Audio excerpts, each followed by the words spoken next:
بسم اللہ الرحمن الرحیم۔ السلام علیکم۔ آج ہماری ویڈیو ہے حجر اسود کون اٹھائے گا۔ تو آپ سب سے ایک ریکویسٹ ہے کہ ویڈیو کے کومنٹ کیا کریں کہ ویڈیو آپ کو کیسی لگی۔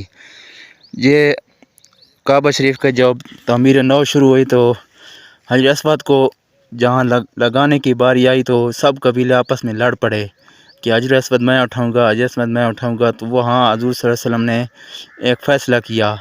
وہ فیصلہ یہ ہے کہ آخر وہ سب بیت اللہ میں جمع ہوئے۔ ان لوگوں میں ابو امیہ بن مغیرہ تھا، اس کا نام حذیفہ تھا۔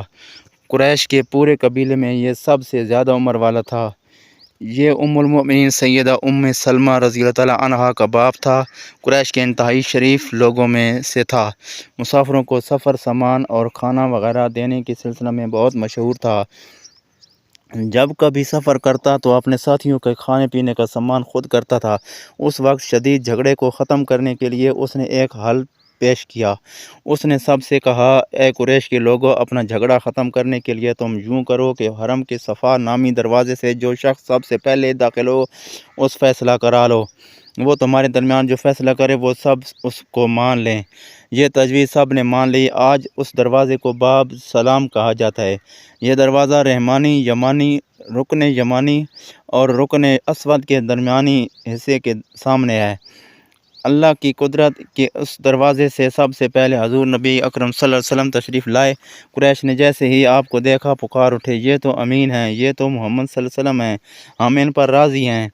اور ان کے ایسا کرنے کی وجہ یہ تھی کہ قریش اپنے آپس کے جھگڑوں کے فیصلے آپ ہی سے کرایا کرتے تھے۔ آپ کسی کی بے جا حمایت نہ ہی کرتے تھے، نہ ہی بلا وجہ کسی کی مخالفت کرتے تھے۔ پھر ان لوگوں نے اپنے جھگڑے کی تفصیل آپ کو سنائی۔ ساری تفصیل سن کر آپ نے فرمایا، ایک چادر لے آؤ۔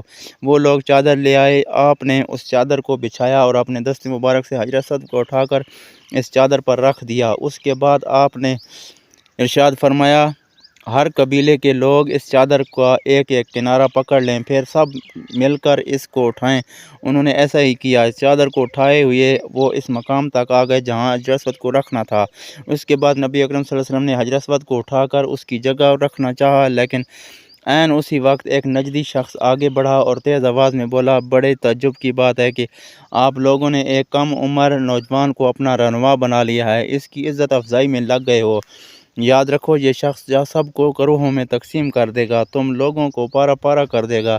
قریب تھا کہ لوگوں میں اس کی باتوں سے ایک بار پھر جھگڑا ہو جائے، لیکن پھر خود ہی انہوں نے محسوس کر لیا کہ حضور صلی اللہ علیہ وسلم نے جو فیصلہ کیا ہے وہ لڑانے والا نہیں ہے، لڑائی ختم کرنے والا ہے۔ چنانچہ حجر اسود کو نبی کریم صلی اللہ علیہ وسلم نے اپنے مبارک ہاتھوں سے اس کی جگہ پر رکھ دیا۔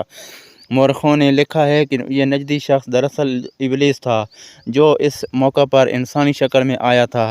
جب کعبے کی تعمیر مکمل ہو گئی تو قریش نے اپنے بتوں کو پھر سے اس میں سجا دیا۔ کعبے کی یہ تعمیر جو قریش نے کی چوتھی تعمیر تھی۔ سب سے پہلے کعبے کو فرشتوں نے بنایا تھا۔ بعض صحابہ نے فرمایا کہ زمین و آسمان کو پیدا کرنے سے پہلے اللہ تعالیٰ کا عرش پانی کے اوپر تھا۔ جب عرش کو پانی پر ہونے کی وجہ سے حرکت ہوئی تو اس پر یہ کلمہ لکھا گیا، لا الہ الا اللہ محمد رسول اللہ۔ اللہ تعالیٰ کے سوا کوئی معبود نہیں، محمد صلی اللہ علیہ وسلم اللہ تعالیٰ کے رسول ہیں۔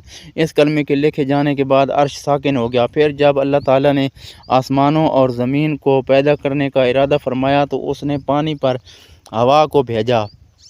اس سے پانی میں موجیں اٹھنے لگیں اور بخارات اٹھنے لگے۔ اللہ تعالیٰ نے ان بخارات یعنی بھاپ سے آسمان کو پیدا فرمایا۔ پھر اللہ تعالیٰ نے کعبہ کی جگہ سے پانی کو ہٹا دیا، جگہ خشک ہو گئی۔ چنانچہ یہی بیت اللہ کی جگہ ساری زمین کی اصل ہے اور اس کا مرکز ہے۔ یہی خشکی بڑھتے بڑھتے 7 براعظم بن گئے۔ جب زمین زہر ہو گئی تو اس پر پہاڑ قائم کیے گئے۔ زمین پر سب سے پہلا پہاڑ ابو قیس ہے۔ پھر اللہ تعالیٰ نے فرشتوں کو حکم فرمایا، زمین پر میرے نام کا ایک گھر بناؤ تاکہ آدم کی اولاد اس گھر کے ذریعے میری پناہ مانگے، انسان اس گھر کا طواف کریں جس طرح تم نے میرے عرش کے گرد طواف کیا ہے تاکہ میں ان سے راضی ہو جاؤں۔ فرشتوں نے حکم کی تعمیل کی۔ پھر آدم علیہ السلام نے خانہ کعبہ کی تعمیر شروع کی۔ اس کے بعد حضرت ابراہیم علیہ السلام نے خانہ کعبہ کی تعمیر کی۔ اس طرح قریش کے ہاتھوں میں یہ چوتھی تعمیر بار بار ہوئی۔ تھی۔ حضور اکرم صلی اللہ علیہ وسلم کی عمر مبارک 40 سال کے قریب ہوئی تو وحی کے آثار شروع ہو گئے۔ اس سلسلے میں سب سے پہلے آپ کو سچے خواب دکھائی دینے لگے۔ آپ جو خواب دیکھتے وہ حقیقت بن کر سامنے آ جاتا۔ اللہ تعالیٰ نے سچے خوابوں کا سلسلہ اس لیے شروع کیا کہ اچانک فرشتے کی آمد سے کہیں آپ خوفزدہ نہ ہو جائیں۔ ان دنوں ایک بار آپ صلی اللہ علیہ وسلم نے سیدہ خدیجہ رضی اللہ عنہا سے فرمایا، جب میں تنہائی میں جا کر بیٹھتا ہوں تو مجھے آواز سنائی دیتی ہے، کوئی کہتا ہے اے محمد اے محمد۔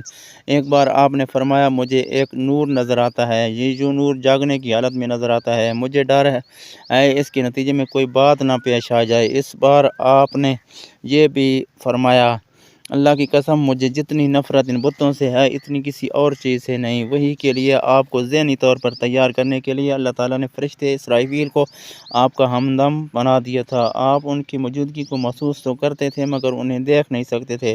اس طرح آپ کو نبوت کی خوش خبریاں دی جاتی رہیں، آپ کو وحی کے لیے تیار کیا جاتا رہا۔ اللہ تعالیٰ نے آپ کے دل میں تنہائی کا شوق پیدا فرما دیا تھا، چنانچہ آپ کو تنہائی عزیز ہو گئی۔ آپ غار حرا میں چلے جاتے اور وہاں وقت گزارتے اور اس سے پہاڑ آپ کو ایک بار آواز میں سنائی دی تھی، میری طرف تشریف لائیے اے اللہ کے رسول۔ اس غار میں آپ مسلسل کئی راتیں گزارتے، اللہ کی عبادت کرتے۔ کبھی آپ 3 راتوں تک وہاں ٹھہرے رہتے، کبھی 7 راتوں تک، کبھی پورا مہینہ وہاں گزار دیتے۔ آپ جو کھانا ساتھ لے جاتے تھے جب ختم ہو جاتا تو گھر تشریف لے جاتے۔ یہ کھانا عام طور پر زیتون کا تیل اور خشک روٹی ہوتا تھا، کبھی کھانے میں گوشت کبھی سوتا تھا۔ غار حرا میں قیام کے دوران کچھ لوگ وہاں سے گزرتے اور ان میں سے کچھ مسکین لوگ ہوتے تو آپ انہیں کھانا کھلاتے۔ غار حرا میں آپ عبادت کس طرح کرتے تھے، روایات میں ان کی وضاحت نہیں ملتی۔ علماء کرام نے اپنا خیال ضرور ظاہر کیا ہے۔ ان میں سے ایک خیال یہ ہے کہ آپ کائنات کی حقیقت پر غور و فکر کرتے تھے اور یہ غور و فکر لوگوں سے الگ رہ کر ہی ہو سکتا تھا۔ پھر آخر کار وہ رات آ گئی جب اللہ تعالیٰ نے آپ کو نبوت اور رسالت عطا فرما دی۔ آپ کی نبوت کے ذریعے اپنے بندوں پر عظیم احسان فرمایا۔ وہ ربیع الاول کا مہینہ تھا اور تاریخ 17 تھی۔ بعض علماء نے یہ لکھا ہے کہ وہ رمضان کا مہینہ تھا کیونکہ قرآن رمضان میں نازل ہونا شروع ہوا تھا۔ 8ویں اور 3 تاریخ بھی روایات میں آئی ہے اور یہ پہلا موقع تھا کہ جب جبرائیل علیہ السلام وحی لے کر آپ کی خدمت میں حاضر ہوئے۔ اس سے پہلے وہ آپ کے پاس نہیں آئے تھے۔